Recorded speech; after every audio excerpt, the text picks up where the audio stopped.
Nate G219 here to help it back and better. Y'all know what it is. November 12th, about 1:15 in the afternoon. But, you know, again, that doesn't matter. First, hit that like, hit that subscribe. Donate to that channel if you want to support.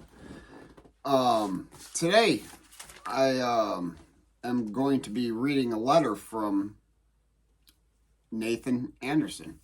Nathan Anderson is the gentleman I did a video about yesterday. Kind of covering a little bit of, you know, his mental illness and stuff, and the crime he had done. And today I'm going to read the letter that he wrote, and it's titled The Life of Nathan Anderson. So this letter was to me, but it was for this reason, this purpose, and I just, I'm going to get straight into it. But again, hit that like and hit subscribe. Please, let's get those subscribers up there. All right, The Life of Nathan Anderson. When I was 3 years old, my grandma that we called Mother Dear passed of cancer. That was in 1989. In 1993, when I was 7, my grandma on my father's side passed on the operating table, getting a brain tumor removed. I wouldn't speak to anyone at school, at home, etc. for months. All I would do was cry. From ages 3 to 7, I was in foster homes while both of my parents, from ages 3 to 7, I was in foster homes while my brothers were in boy homes, juvenile detention centers, stuff like that. While my mom and dad were going through a nasty divorce. I saw them bi-weekly, one Thursday, the other the next. By the time I was 12, every pet I'd ever owned died from unknown training to take proper care of animals. Babs, for instance. My girl Bunny Rabbit died of fleas. Leonardo, my turtle, died by the fireplace. When my mom told me that turtles were cold-blooded animals, which told me they were simply cold and needed to be warmed up, I cooked my poor little turtle, Leonardo. I fed my puppy Sheba chicken bones, not knowing, found her dead from blown intestines. At age 3, I put my bird Chippy in front of the air conditioner and sprayed him with cold water because it was 100 degrees outside. He froze to death. I figured I'd let my fish swim in the toilet. That's when I was 4. I forgot about him. And, you know, he went to fishy heaven. Another rabbit, Buster, he left the bedroom window open to let the rabbit get some fresh air. And a cat climbed up to the second-story window, got in, and mauled the rabbit to death. The rabbit, gasping for air, died in my hands.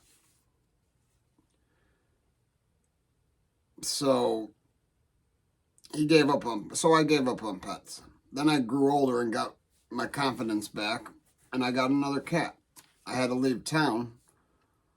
Left plenty of food and water, but as I was returning home, I'd found he'd been hit by a car. I lost Tigger. This time I cried in pure hate and rage. Then I received news that my buddy Charles died playing Russian roulette after I stole some bullets he wanted for his 38 special.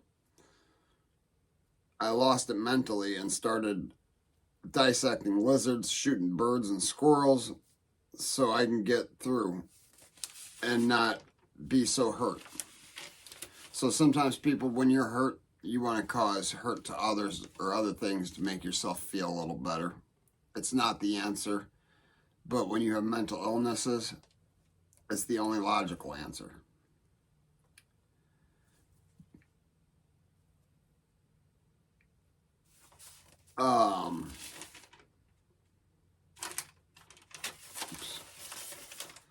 Yeah.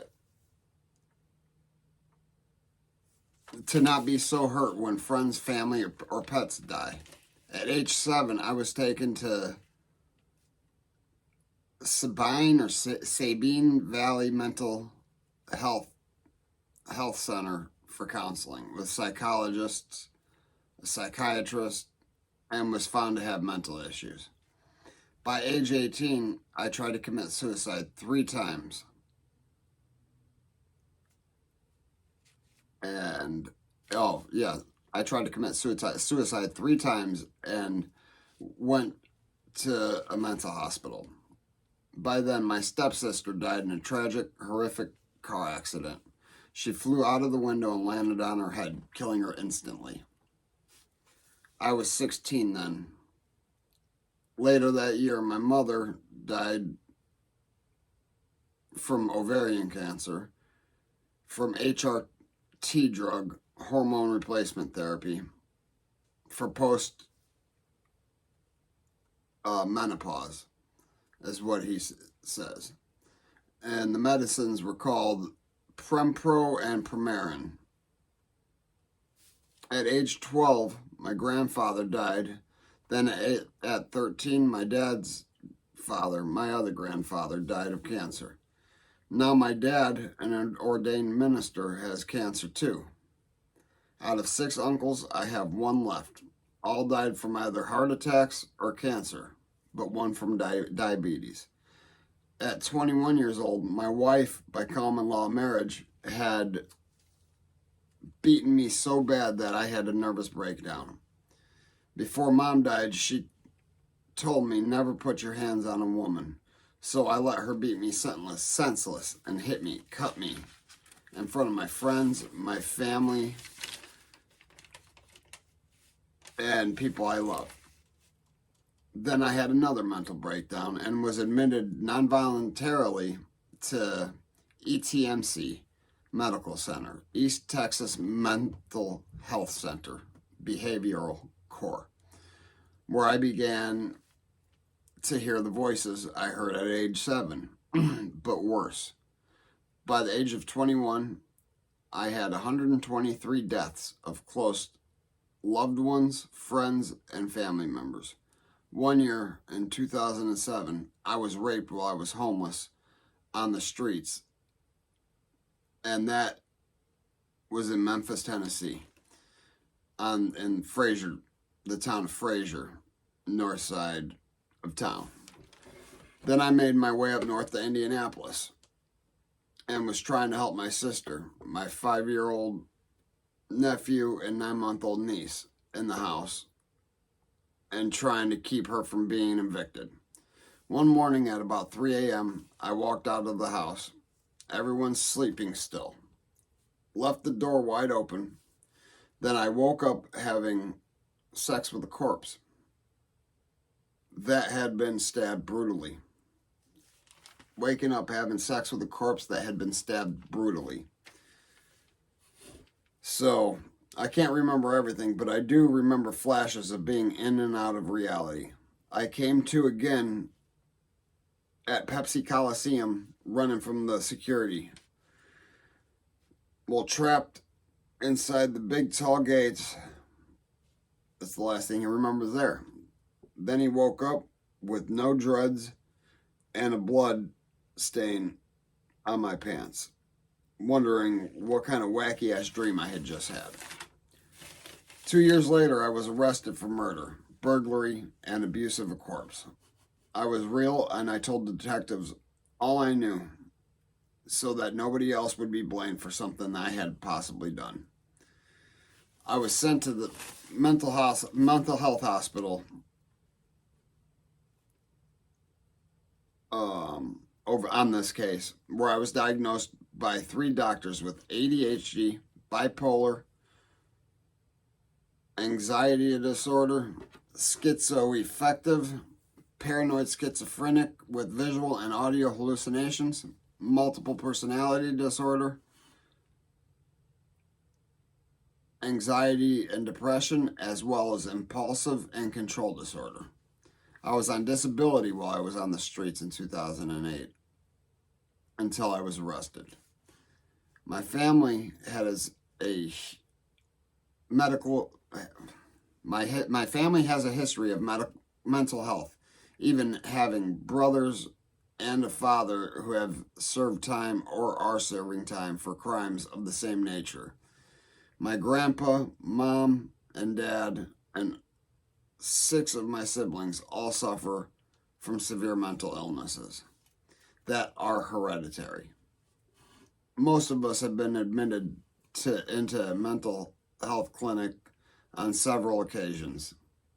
I went to Midwest Whitehaven Mental Health Center in Memphis, and then Logansport State Mental Hospital, that's here in Indiana, IRTC, Isaac Ray Treatment Center, 3 West, and Ingwell Psychological Services in Indianapolis. I've had 13 suicide attempts since my incarceration. The last attempt was by far the worst, when I had to be revived 3 times. I slit my wrists 5 inches up and down, both wrists, took 100 Tylenol, and then hung myself. I woke up at the outside hospital in the ICU trauma center where they had revived me for the 3rd time.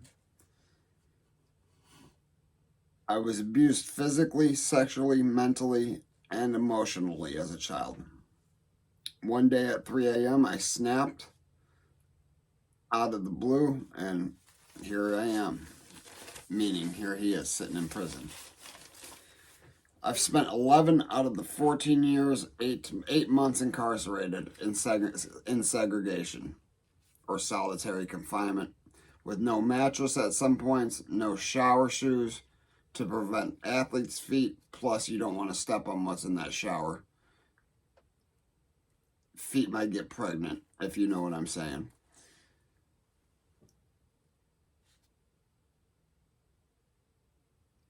One shirt, 1 pair of socks, 1 pair of boxers, and I had to wear them for a month. And unable to wash myself or clothing, I had no soap, deodorant, no help from COs.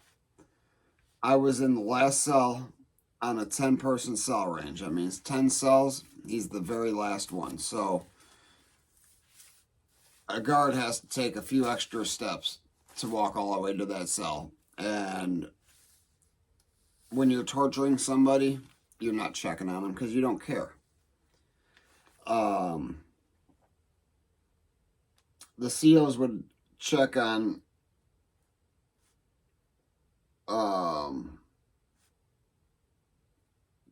me.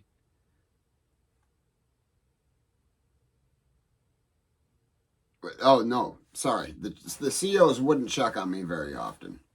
After they would walk past 6 or 7 cells, they would really go further. The one that did found me hanging and saved my life. I was punished, though. I was punished for the attempt and was given a Class C write-up for disfigurement, cutting himself, then destruction of state property for trying to kill myself. I mean, I get it, but still, punish a man more because he's mentally ill. That's awesome. He was also fined, or I was also fined hospital fees, and then was put in a bubble cell for 11 months, facing extreme cold and heat conditions. One day, a CO saw me sitting on the floor with the front and back of my blue shirt filled with salt from my sweat, about to have heat stroke. So when the guard leading into my cell leaned against my bars, putting his hands on the bars, leaving blisters. He cursed profanities. Then the CO Watson at Pendleton Correctional Facility risked his job to save my life. He got an electric thermometer and told me to place it on the floor. And it read 106.4 degrees. 106.4 degrees on a concrete floor. Indoors. That's insane. He then told him to place the thermometer on the top shelf, which it then read 113.5 degrees. He then cried, the CO, because of how I was tortured, knowing policy doesn't allow more than 6 months in a bubble cell. I'd done 4 years in disciplinary segregation under extremely harsh conditions and torture until I was mentally lost. I stood naked wearing only socks and boots, while captains, lieutenants, sergeants, and regular COs stood outside my cell. I put a bowl in the middle of the floor, and I squatted down and defecated in the bowl. I took a spork, put it in the bowl, with a straight face, said, "Are you going to get me out of this cell today?" I then picked up the bowl and began to eat. With a straight face, I finished half of the bowl and then was removed from the cell and placed into a mental health unit, into a 2-man cell. I no longer have to talk to the voices in my head. I have been in a single man cell for 12 years until this point. I also don't have to laugh at my own jokes anymore. My sanity has been divinely restored. I love everybody. I love everybody's lives and everybody in life. No one should die. I love everybody and wish an abundance of prosperity and health to all enemies and loved ones the same. Love, Nathan Anderson. And that's the life of Nathan Anderson. And there was also a postscript. One incident, the CO's Sergeant Brian Martz, CO Spangler, and another CO took me off camera in GCH, G Cell House, I believe that's Pendleton, on the 135 side, and stomped, punched, and kicked me while I was in trip gear, meaning cuffs, shackles, black box, whole 9 yards.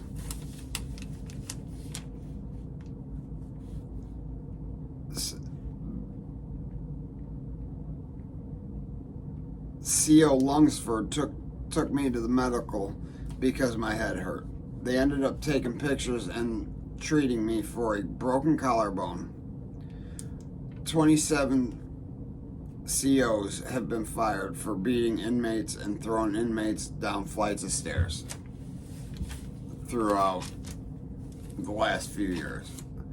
And there's a little bit more postscript I could have shared, but it was a little more personal and very, very difficult to read. I'm sorry, guys, it took me so long to read all that, but that was a letter from a man that has done one of the most horrific crimes I've ever heard of anybody doing.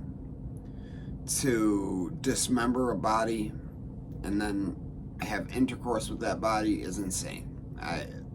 There's no help, and I know he says he's in a 2-man cell, which is helping him, but man, I would not want to be the other guy. But hey, guys, please hit that like, hit that subscribe, donate to that channel if you would like, please. But most importantly, that like and subscribe, get these channels, get these subscribers up there. Never forget life's choices, guys, and you know, if they ain't hating it, you ain't making it.